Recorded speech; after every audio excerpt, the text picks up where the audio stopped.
Good morning, or good afternoon, or good evening, rather, APEA. I just want to make a quick video for you because I haven't made a video in a while specifically for APEA.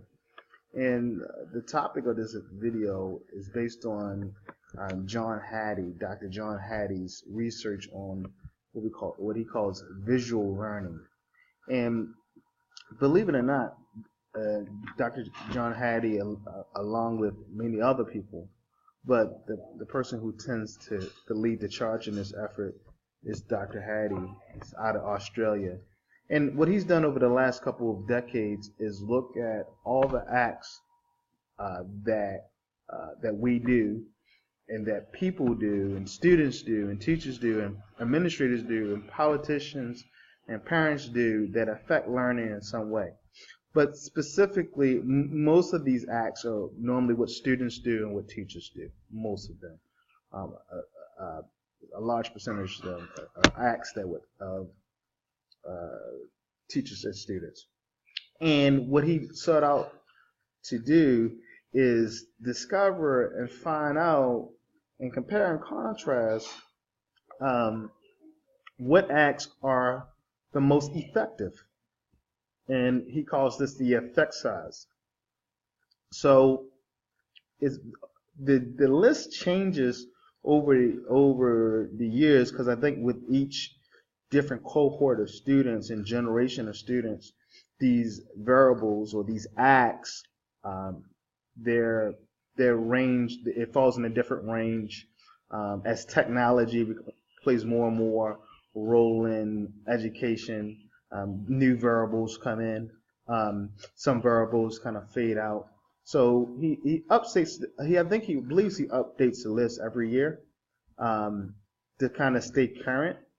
And it's very interesting. And one of the goals of APEA is that is to help us as teachers, educators, administrators, be effective. Help us become effective at what we do, at the art form of teaching and learning. So again, this is not going to be a long video. What I want to do is to show you a kind of abbreviated his 250 influences on student achievement. Okay, and if we look at here, he does things that students, the curricula from a student perspective, curricula, home, school, teacher, classroom. So you see all these variables, okay? And this is 250 of them. But this is a lot to read. You can see the website if you want to see it for yourself. You can download it. In fact, I'll download it and send it to the group. Yep. I'll download and send it to the group so you can take the time yourself to kind of read this. But this is not the chart I want to show you. I want to show you this one. Okay. So here, there was 250 influencers there, and here this is maybe 20, something like 20. So this is kind of it gives you a broader range of the things that are most effective to the acts that are least effective or not effective at all. And John Hattie's basic principle here is that mainly everything we do in a classroom is positive, has some positive effect. There's very few things that we do in a classroom that has a negative effect. Very, very few things. And those things, obviously, the things that we do that have a negative effect, we automatically or intuitively know that those things have a negative effect. Like, maybe using bad language to a student. We know we don't have to use research. We don't have to conduct research to know that using bad language towards a student is a negative thing, right? But the things that are positive, or the things we do are positive, we may or may not place too much value or too little value on these acts that we believe or we don't believe are affecting student achievement. So some person might say, well, homework is extremely important to student learning. But if we look on this little chart here, this bar chart here, bar graph rather, we see that homework actually is in the yellow.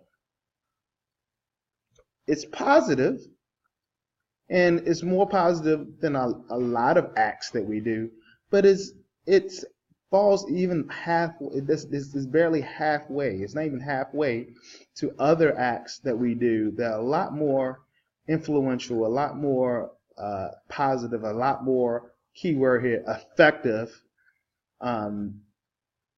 So the baseline is 0.4. Okay, so John Hattie says, and notice that cooperative learning is in green, all right, where student-centered teaching is light green.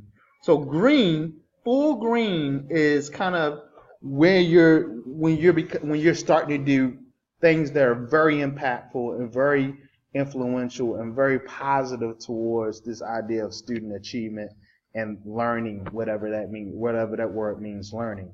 So 0.4. So for the purposes of this video, and when you look at, and if you do more research on Hattie's visible learning, understand that 0.4 is where you want to be.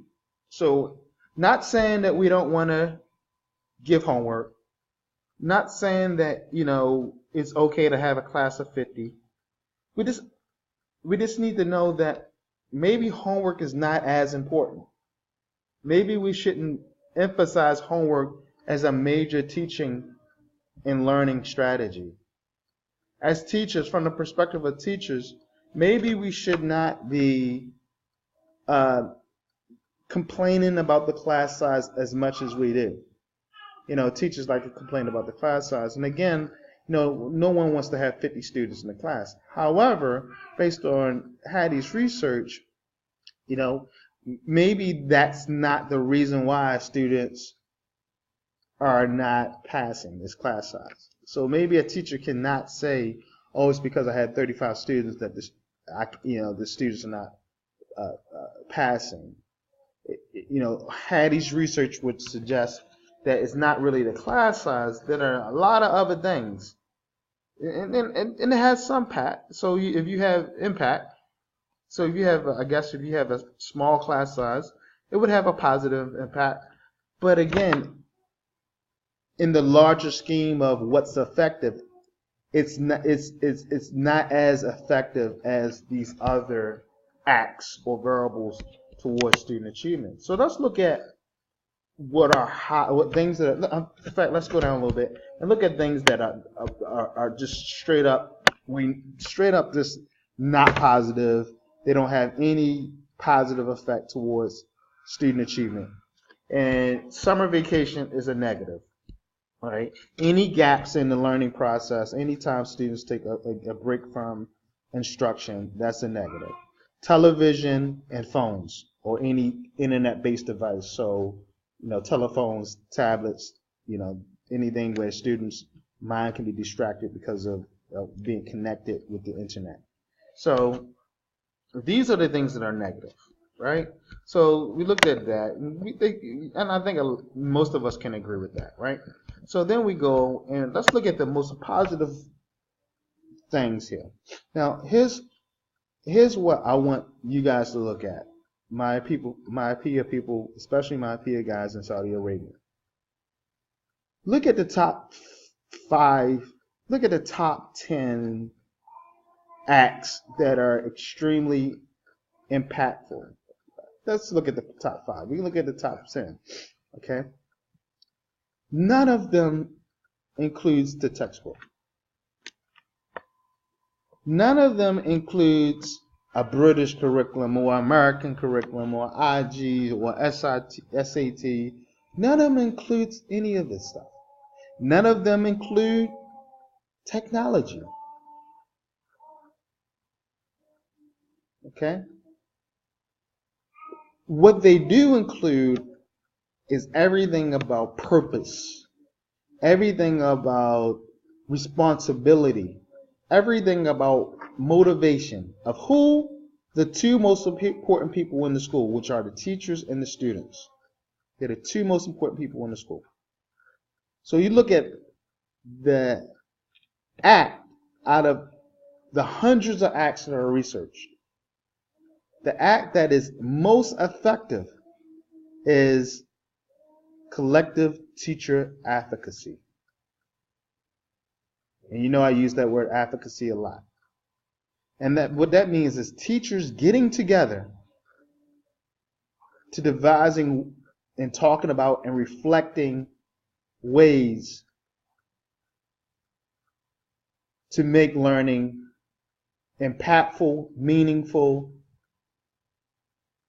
and interesting for the student. Right under that is student expectations. That the student is expected, when the student has the expectation that he or she wants to learn and expects that from the teacher.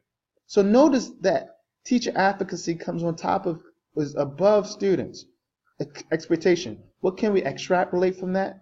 Well, we can say, look, when teachers are highly motivated, when teachers are responsible, when teachers care about their students, it becomes contagious. And students, as a result, students have a higher expectation of what they want to learn and what they will learn. Under that is response to intervention. Again, that's a teacher thing. That is when the teacher is able to identify that there's something wrong with the student's class, grade level, and be able to coordinate and devise a plan based on what? The collective teacher body, the collective faculty that will intervene in this problem, that will respond to the problem and intervene. It's my baby girl. Then right under response to intervention is what? Student advocacy. Students taking responsibility for their learning. Why? Because they have teachers taking responsibility for their learning, for teaching and their learning. Why? Because they have teachers who are skillful in responding to problems. And that's a key word back here. That's a key term. That's a key idea, concept. That, ladies and gentlemen, you must be skillful at what you do, at the craft of teaching. That TESOL, that CELTA, that 4-year degree, that master's degree is not enough. It takes experience. It takes reading. It takes attending conferences. It takes continuous education. It takes professional development. It takes many, many things. Experience, asking questions, researching, trying new strategies, collaborating to figure out how to successfully respond to intervention. Teacher clarity is another top one, top 5. That's the teacher's ability to give clear instructions. And we talk about that in TESOL. To give clear instructions. And again, that requires skill, experience. That requires time. You have to put your 10 years, 10,000 hours in. The ability to give feedback. Many teachers that I observed, many teachers that I've led, many teachers that I've worked with, they really don't know how to give proper feedback to students. And that's very important. Giving feedback to students, letting them know where the student are in the process, writing rubrics, making students aware of what success looks like before they go out to do a project or an assignment or homework, giving them the tools, being clear, giving them the proper information to be successful. And then when they do the project, giving them proper motivating feedback. Then we have direct instruction. Again, that is skill. That is something that you don't master year 1, year 2, year 3. You won't get good at direct instruction for at least 8 to 10 years. 10,000 hours, 10 years. Will you get good at direct instruction? Are some people prodigies at some teachers prodigies at the direct instruction? Absolutely. But most of us won't get good at it for 10 years. And I am an example of that. My first couple of years teaching, I sucked. I was horrible. I feel so bad. I was terrible. Why? Because I just didn't have the experience. The only thing that got me there was motivation. That I experienced some bit of efficacy.